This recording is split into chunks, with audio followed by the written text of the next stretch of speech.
Warning! Under U.S. law, it is illegal to make any device to suppress or reduce the noise level of a firearm, or to attach anything to the barrel of a weapon with the intent of reducing the sound of discharge. This is a major felony, punishable by many years in prison. The Bureau of Alcohol, Tobacco, and Firearms, the ATF, actively investigates and prosecutes those suspected of federal firearms violations. In order to avoid violation of U.S. law, portions of this video were filmed outside of U.S. territorial jurisdiction. The information in this video is presented for its informational, academic, and entertainment value. Do not attempt to make any of the devices shown in this video, or you will be in violation of federal law.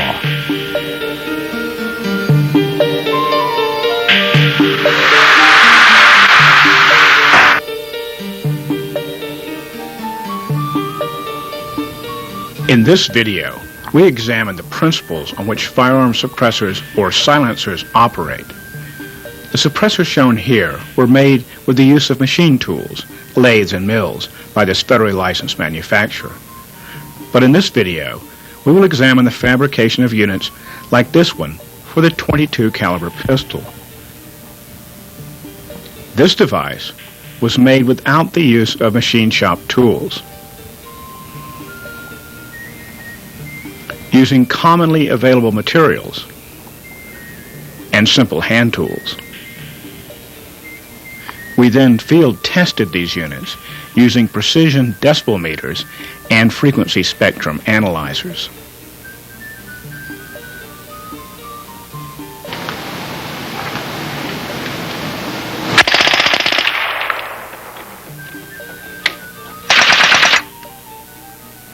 The results of these experiments were recorded and will be presented graphically.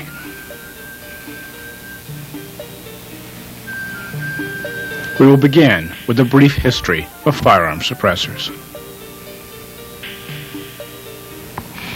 Born in 1869, Hiram Maxim is often credited as the father of modern firearm suppressors.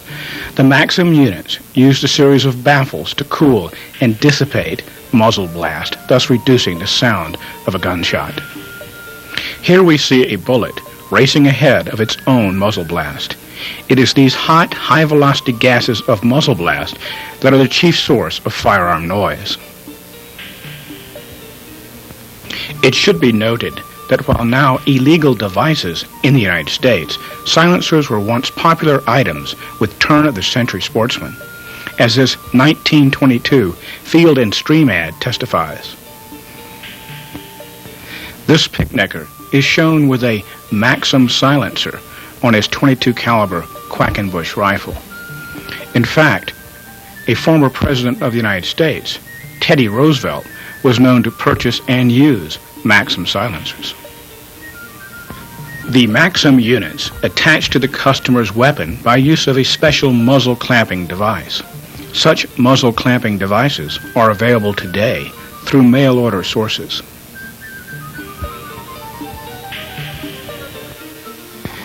Other devices which attach to the muzzle of a weapon, such as recoil compensators and flash suppressors, can serve as the base of an improvised method of suppressor attachment.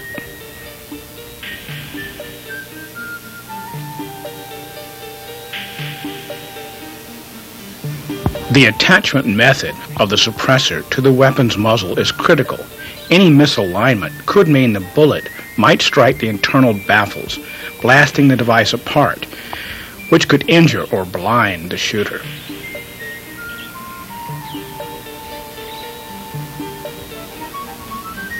In this next experiment, we deliberately misalign this dummy unit to show the result.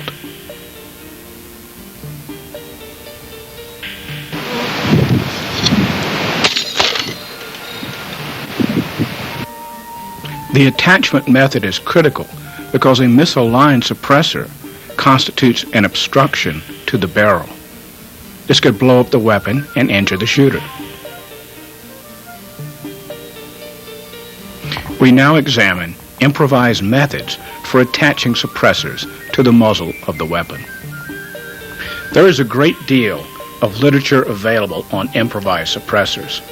A popular method in these books is the tape buildup method because of its simplicity and ease in attaching the suppressor to the muzzle.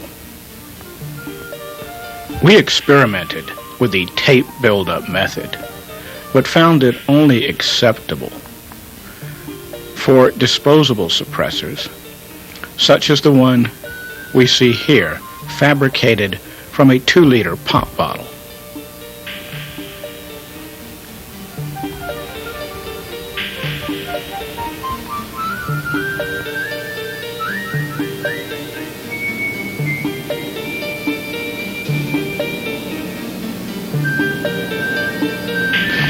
A second method of attachment popular in the literature is what we call the split tube and ring clamp method. In this method, a metal tube slightly smaller than the diameter of the barrel is used. A channel is cut with a hacksaw or moto tool to allow the front sight to clear. The diagonal slashes you see in this barrel extension are to relieve the gases of muzzle blast. Additional cuts in the tube will allow it to slip over the barrel. A ring clamp will be used to secure it.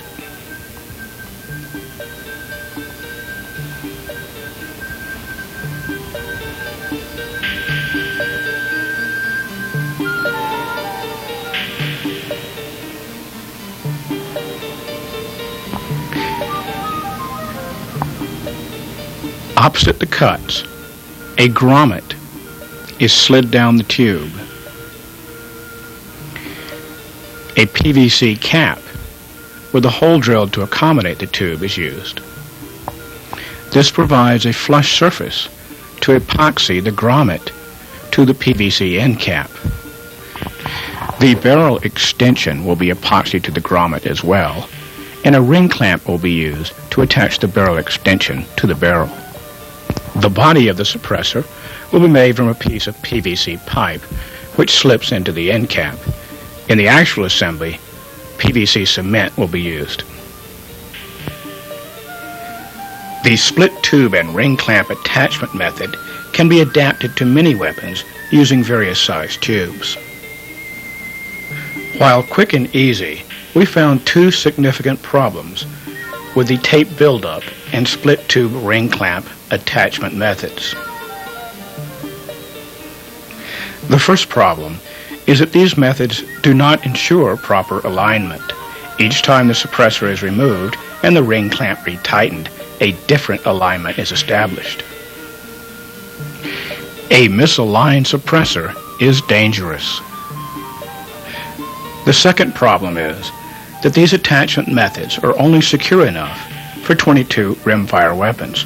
Larger caliber weapons will likely blow off suppressors attached with either of these methods. What is needed is a more secure clamping system and a means to ensure proper alignment each time the suppressor is removed. An ordinary bicycle seat post clamp proved far superior to the ring clamp in holding power. The alignment problem was solved by using standard plumbing fixtures as the barrel extension, which were internally threaded. Let's take a look at the other parts of this assembly. First, the part we just saw slide into the bicycle clamp. This is the barrel extension, which will be cut to slip over the barrel. As purchased in a plumbing supply shop, it is an internally threaded part. The standard plumbing part you see here is threaded externally on both ends. This part will connect the barrel extension with the nut, which is internally threaded. This part will thread into the other end of the nut. Let's see how it all goes together. Again, a PVC end cap is used. a hole having been drilled in the center to allow the barrel extension to pass through. Note that this cap is threaded, as is the PVC suppressor body that will be used. A washer distributes the force of screwing down the assembly over the PVC cap. The barrel extension and outside threaded connector are passed through, and then the nut is screwed down, locking the PVC cap between the barrel extension on either side. This ensures correct and repeatable alignment. The rubber material of the bicycle clamp provides an excellent gas seal, and the clamp itself, when screwed down, provides a very strong attachment.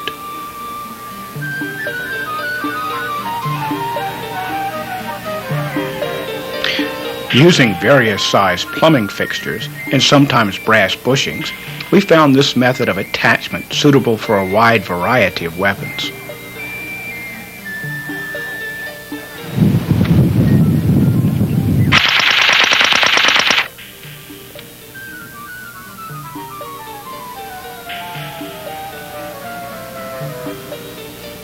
Threaded barreled weapons provide another alternative for suppressor attachment.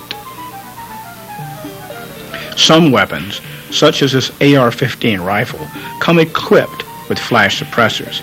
After loosening with a wrench, the flash suppressor can be removed, exposing the threaded barrel.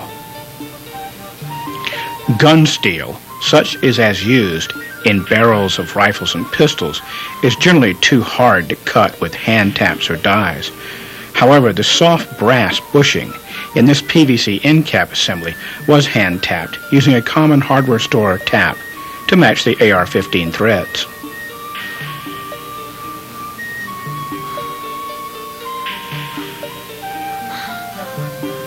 The device you see here was not designed as a noise suppressor, but as a test chamber to allow daylight videography of muzzle flash, as we will see later. For weapons using removable barrels, such as the 9mm Sten gun, threaded barrels are available through mail order. This device is for the Colt's Woodsman and requires gunsmithing to install.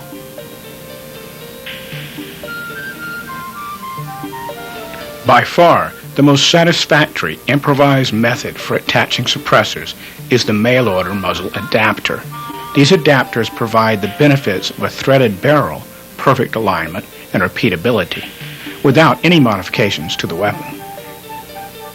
Like the early Maxim couplings, each muzzle adapter is made for a specific weapon. This one is for the Ruger Mark II pistol. The machined unit is simply slipped over the front sight and then secured by tightening the locking clamps. This method allows all the benefits of a threaded barrel without any modifications to the firearm.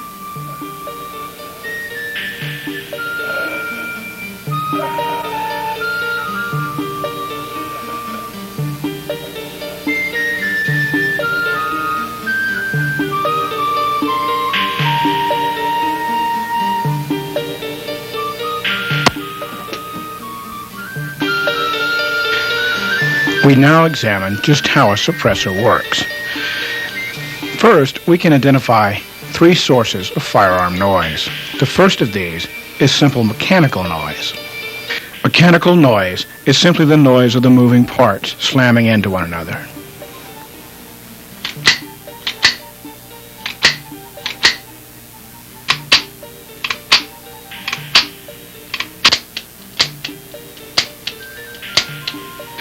Revolvers cannot be effectively suppressed because so much of the hot gases escape between the cylinder and barrel gap.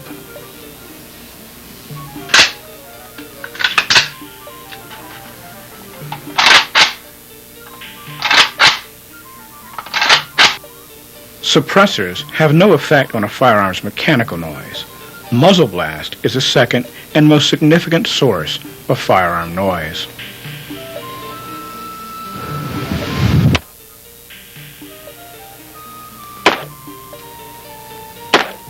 The hot expanding gases of the burning propellant drive the bullet down the barrel, When we hear a gunshot, we are primarily hearing these hot gases heating the cooler outside air as they exit the muzzle.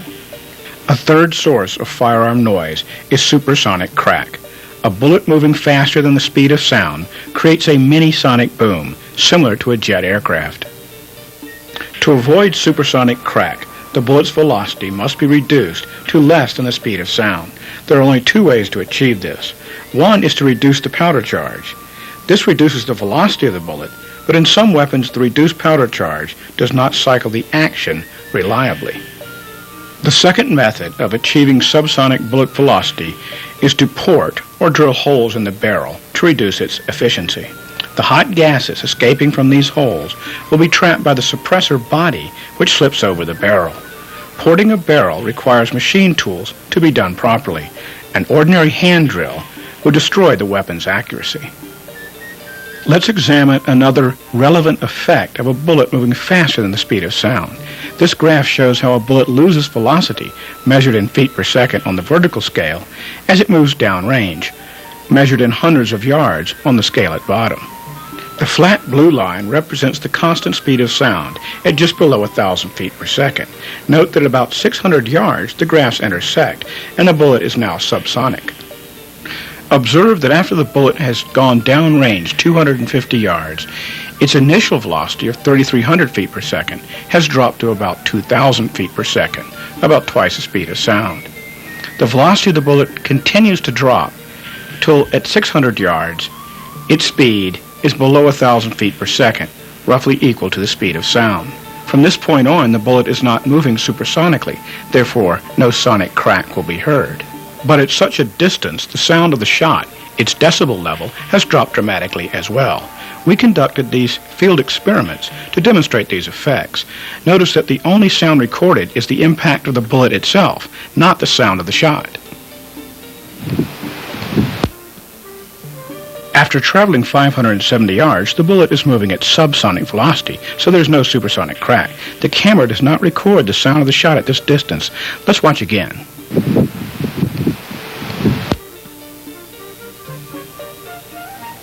The drop in decibel level and the loss of velocity, which occur at long range, almost amount to a natural suppressor effect. This is why military snipers most often do not use suppressors when firing at great range. Since a silencer or suppressor only affects muzzle blast, let's examine this phenomenon more closely. The hot gases of muzzle blast result from the burning of the powder, a chemical propellant in the cartridge. Consequently, the amount of muzzle blast is directly proportional to the size of the cartridge being fired. Bigger cartridges need more propellant and thus create more muzzle blast and noise. At far right is a high-powered rifle cartridge and its powder charge. At far left are 22 rimfire cartridges and their powder charge. In this next experiment, the device was constructed to allow videography of the muzzle blast of this AR-15 rifle. Observe. The prime function of a suppressor is to cool and reduce the velocity of these hot expanding gases. Let's now examine how this is accomplished. A perforated barrel extension, which can be simply rolled up screen, allows the hot gases to escape into the baffling material.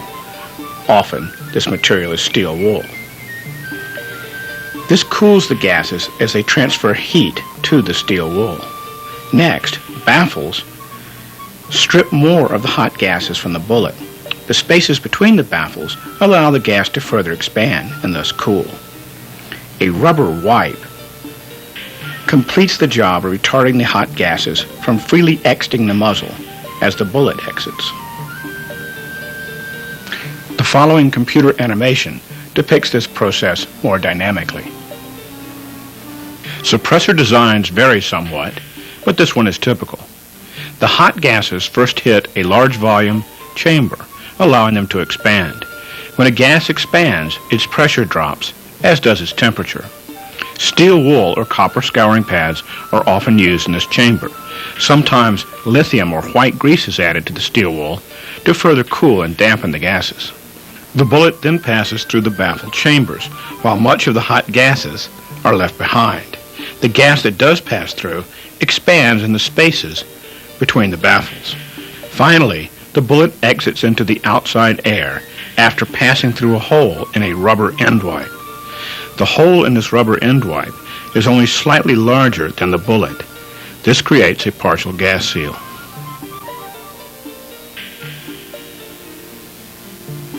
In order for you to appreciate the performance of the improvised suppressors we will demonstrate, we need to know something about decibels and frequency. Observe this field test.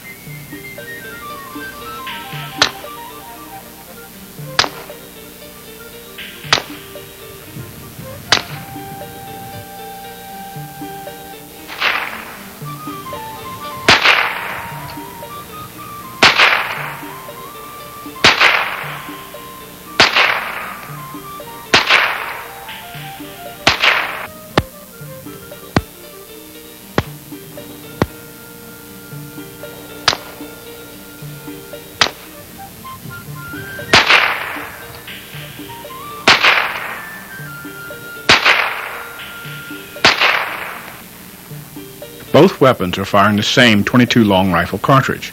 The first weapon has been suppressed by a major Class III licensed manufacturer and is clearly much quieter than the unsuppressed weapon. However, to the observer present, the difference in noise level is far more dramatic than the audio track of this videotape can demonstrate. The decibel meter shown here measures the intensity of sound. What is needed is a familiar frame of reference of the decibel level of common sounds. This will allow you to compare the noise level of these familiar sounds with that of our improvised suppressors. La posición fuera de juego. Carlos Poblete. Aquí viene la repetición del gol. Allí va Cecilio. Allí arranca y fíjese usted la posición de Saguiño. This TV set, at normal volume, registers about 48 decibels. Del Puebla. Ya resignó sus posibilidades de clasificar a la liguilla. The volume is then turned up all the way and the instrument recalibrated. El América 1, Veracruz 0. Lo anticiparon a Del Olmo. El equipo de Veracruz, Poblete está solo por el medio. At full volume, the TV registers 56 decibels.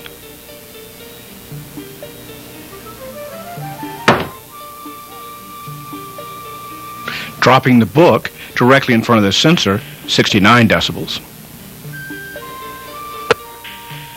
The balloon pop in front of the sensor registers 74 decibels, but if we move the balloon back just 3 feet, the decibels drop off dramatically. We will be examining decibel drop-off over a distance shortly.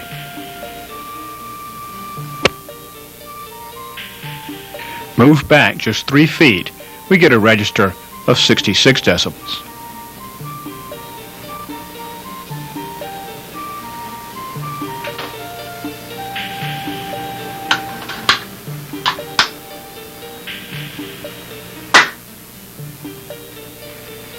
The pellet gun registers 64 decibels.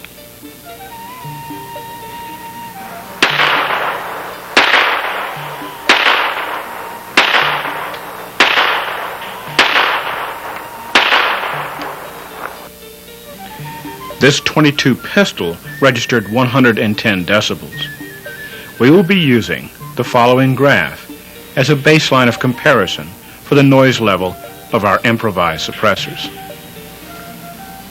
Recall how sharply the decibel level dropped at a distance. Our common sense and experience tells us that things happening further away don't sound as loud. But let's examine this relationship between sound level and distance more closely. The green line represents the drop-off of bullet velocity, the pink line the constant speed of sound. The blue line represents decibel drop-off at a distance. Note that at the muzzle, the weapon registered 180 decibels, but after traveling 550 yards, its sound level has dropped to about 20 decibels. Recall our field experiment.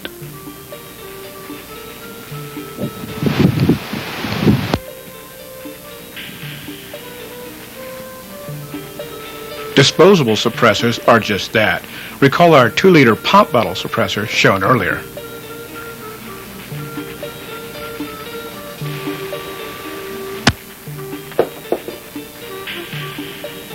The ballistic nylon catches the .22 caliber bullet. This unit registered 77 decibels, a drop of over 30 decibels using subsonic ammo. This pistol fires the .22 short cartridge at right. The .22 long rifle at left is shown for comparison. This tennis ball provided the disposable suppressor for this diminutive cartridge. It registered 54 decibels, about the same as a loud television set. The 2-liter bottle shown earlier achieved its silencing effect by providing a single large expansion chamber for the muzzle gases. The tennis ball also provides a superior gas seal, as the first shot creates the exit hole. Though good for only one shot, the power steering bottle dropped the sound 16 decibels. We now examine the construction of improvised suppressors. Our first unit is designed for the .22 caliber pistol.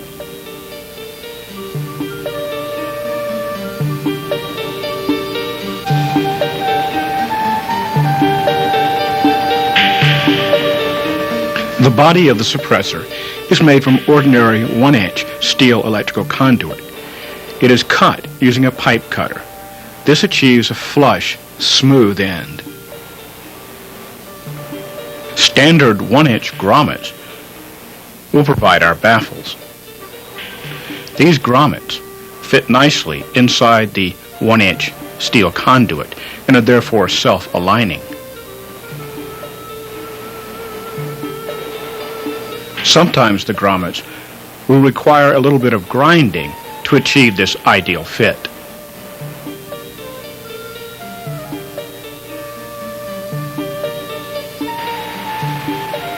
The 1-inch steel conduit at top is 1 inch inside diameter. The aluminum tubing below is 1 inch outside diameter. This means that the aluminum tubing slips inside the 1-inch conduit. The aluminum tubing will provide spacers for our grommets.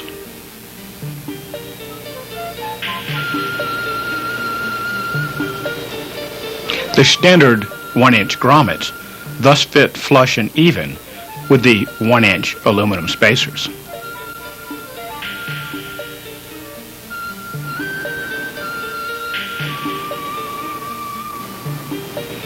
Brass tubing is also available in 1-inch outside diameter.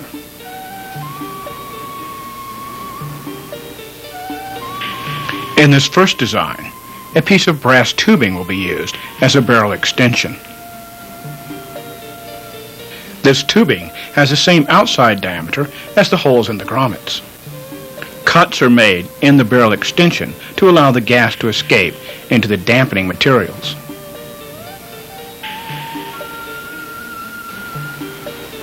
A high-quality epoxy is used to attach the grommets to each end of the barrel extension.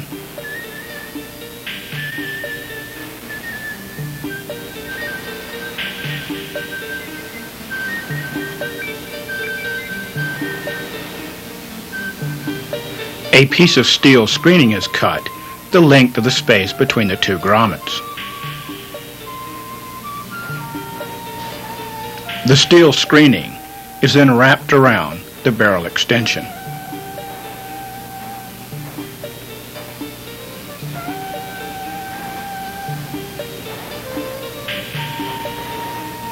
Rubber bands are used to temporarily hold the screening in place.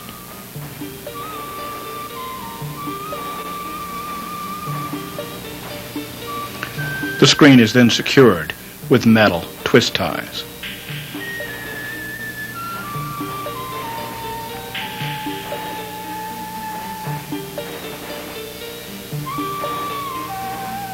Using a technique of the Class 3 manufacturing pros, white lithium grease is added to the screening material. This will help cool the hot expanding gases.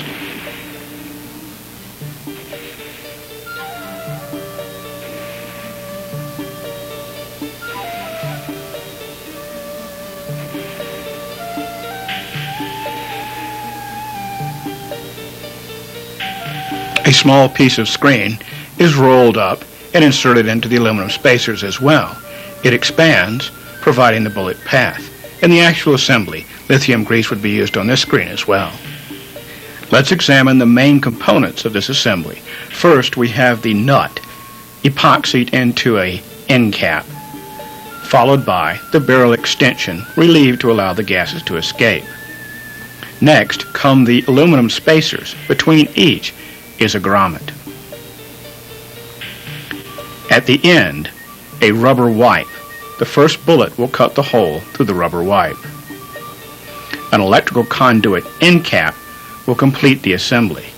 These electrical conduit end caps snap fit into the 1-inch conduit.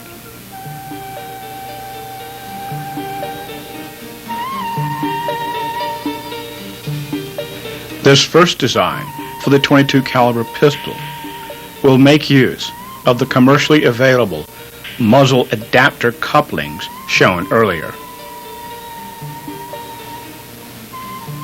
A nut with threads that match the muzzle coupling is epoxied to the inside of the electrical conduit end cap. A hole is cut in this end cap just large enough for the muzzle threads of the adapter to pass through.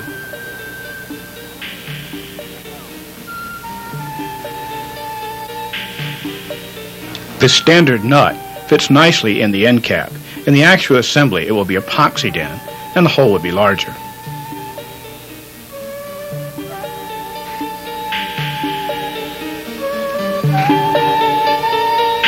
The end cap is coated with epoxy and then tapped with a hammer to seal the unit.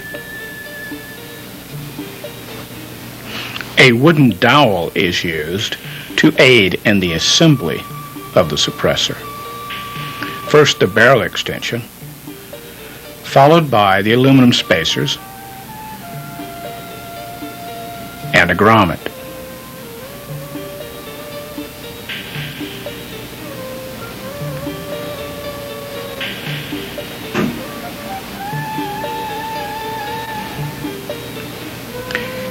Note that the grommets are inserted pointing in towards the muzzle of the weapon.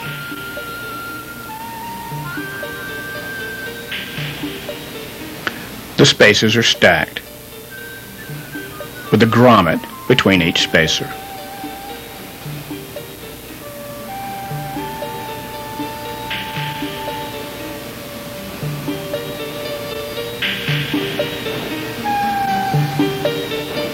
With the aid of the wooden dowel, the entire assembly can then be inserted into the 1-inch conduit body.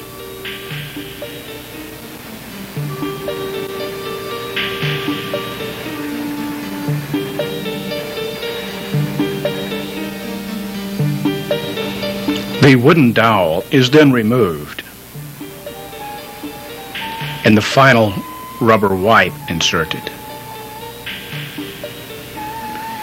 In the actual assembly, the end cap will be epoxied on. A coating of flat black paint, and our unit is ready to test.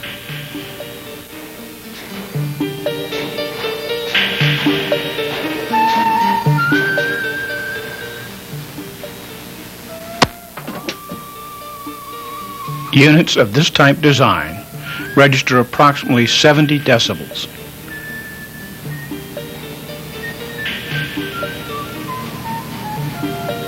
Note that at 71 decibels, our .22 conduit suppressor is a little bit louder than the book drop and a little quieter than the balloon pop.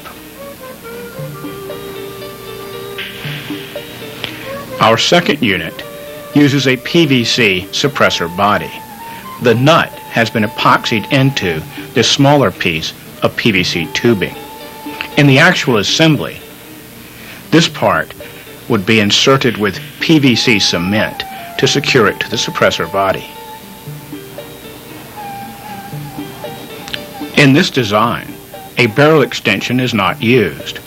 A piece of metal screening is flattened out and the steel wool spread and pressed against its surface.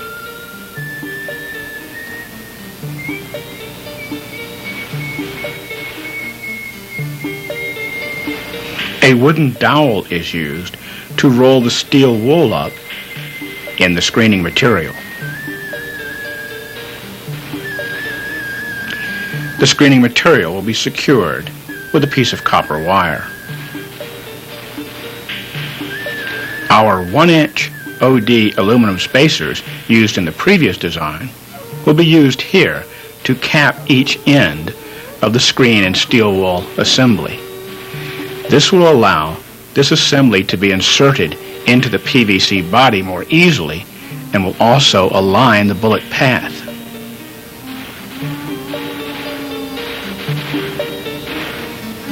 Removing the wooden dowel, we can observe the bullet path. In the actual assembly, the aluminum spacers would be epoxied. The entire assembly is then slid into the PVC body. The PVC body has an inside diameter of 1 inch. The wooden dowel is used to recheck bullet path alignment. A grommet is added, which secures alignment, and a small rubber washer in preparation for our final wipe.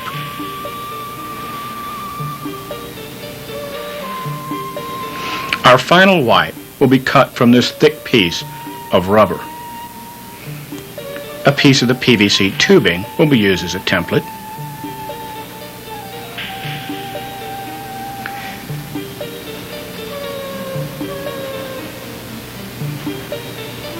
And the wipe simply cut out with scissors.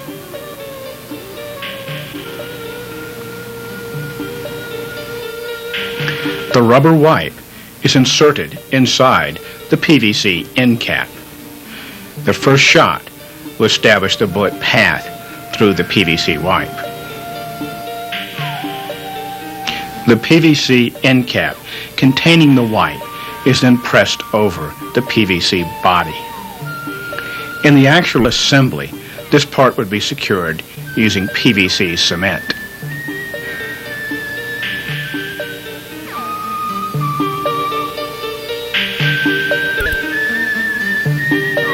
The PVC cement makes a very secure and easy hold. However, it makes a permanent installation. The caps cannot be removed to replace parts of the suppressor.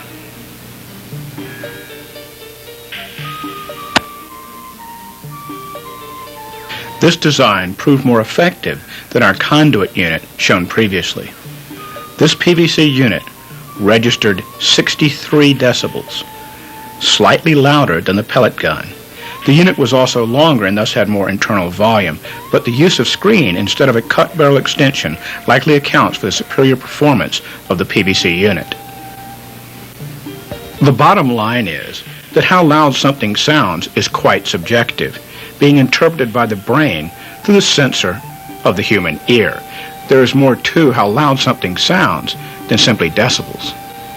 This graph shows that the ear is not equally sensitive to all frequencies. Inside the yellow line is the range of human hearing.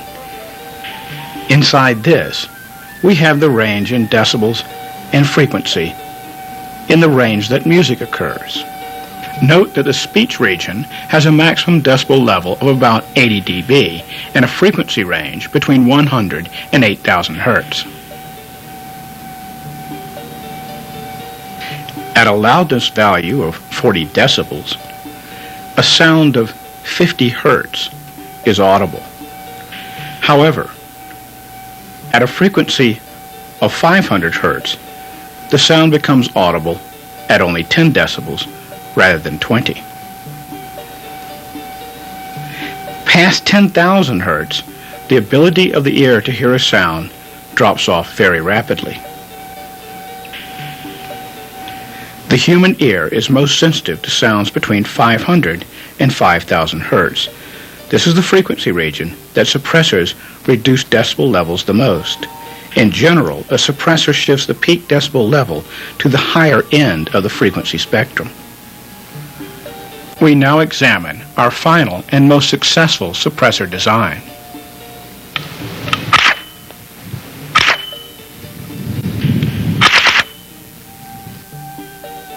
This unit uses the bicycle clamp and plumbing fixture attachment method.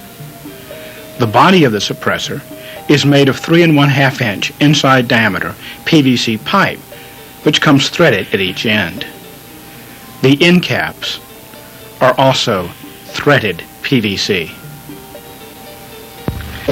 This unit is larger in internal volume than the previously demonstrated 22 long rifle units in order to handle the greater amount of hot propellant gases of the 9mm cartridge. The 9mm cartridge is shown here. To the left are the 22 long rifle, and at far left, the 22 short.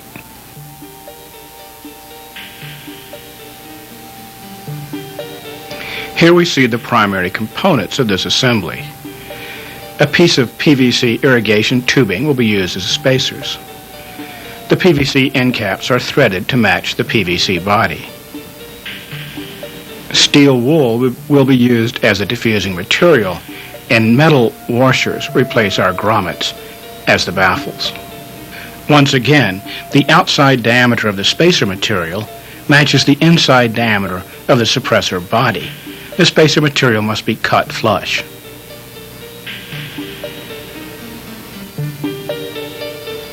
A piece of screen is wrapped around a dowel and secured with wire. This is inserted inside the spacer. The steel wool is then forced around the dowel and screening. The dowel provides alignment. Removing the dowel, we can see the bullet path, which is made about 30% larger than the 9mm slug. A second piece of screening is slipped over the barrel extension, which has been drilled to allow the hot gases to escape into the packing material. The screen keeps the packing material out of the bullet path.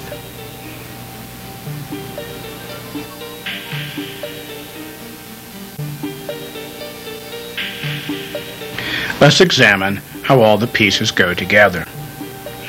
Again, a wooden dowel is used to aid in the assembly. First, a baffle chamber is inserted. The succeeding baffle chambers will force the ones before it to the end of the tube.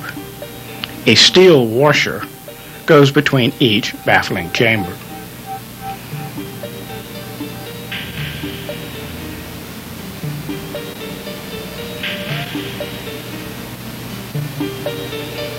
Another steel washer.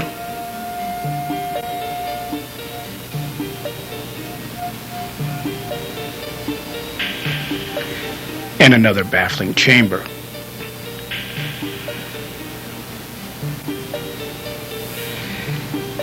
Rubber washers are used to fill the space at the very end of the tube before the final end wipe is added.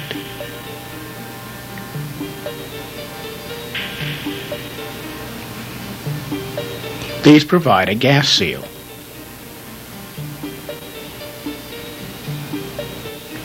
In the actual assembly, the end cap would contain a number of similar rubber washers.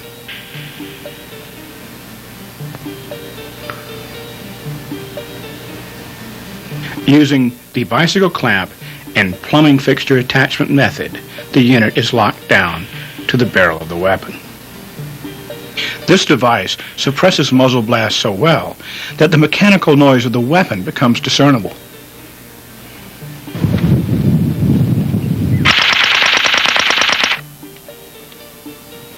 In this field test, the decibel reading was made at a distance of 15 feet from the shooter and therefore cannot be directly compared to the previous tests. A reading of 57 decibels was registered. This improvised suppressor test is more suitably compared to the following field test of another 9mm submachine gun, a Mac 11, using a Class 3 manufactured suppressor. In this test, the decibel sensor is also set approximately 15 feet from the shooter. Both weapons are firing the same 9mm cartridge.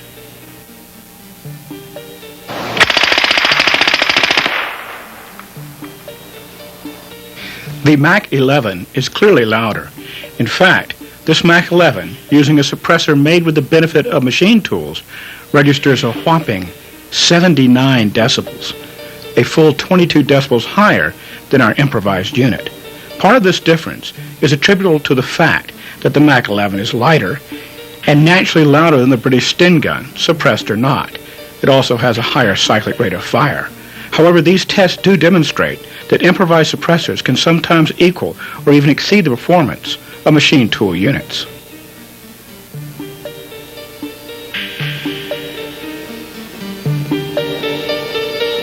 A firearm suppressor works much like an automobile muffler, which cools and baffles the hot gases of an internal combustion engine before they exit the tailpipe. Likewise, a suppressor cools and reduces the hot expanding, higher velocity gases produced by the burning propellant of the cartridge. Machine tools provide the ideal solution to both the alignment and attachment problem, and can use metal rather than flexible rubber wipes due to the precise tolerances machine tools can maintain. Without the benefit of machine tools, improvised suppressors must use rubber wipes. These burn out fairly quickly and affect accuracy since they often touch the bullet as it exits the wipe. Machine tool units are thus more durable and can be made so precisely that the bullet never touches any internal wipe. This makes machine tool units more accurate, but as we have demonstrated, improvised units can be just as quiet as the best machine tool manufactured units. Finally, though silencers are portrayed in the movies as instruments of spies and assassins, no suppressor is so efficient that the shot cannot be heard nearby. The reality is that suppressors were once popular items with sportsmen and target shooters simply because, in reducing noise and muzzle blast, they make firearms more pleasant to shoot. Remember, U.S. law has made firearm suppressors illegal. Do not attempt to make any of the devices shown in this video. This information is presented for the benefit of persons with an interest in firearm science and who just want to know how things work. I hope you found our video entertaining and informative. Thank you.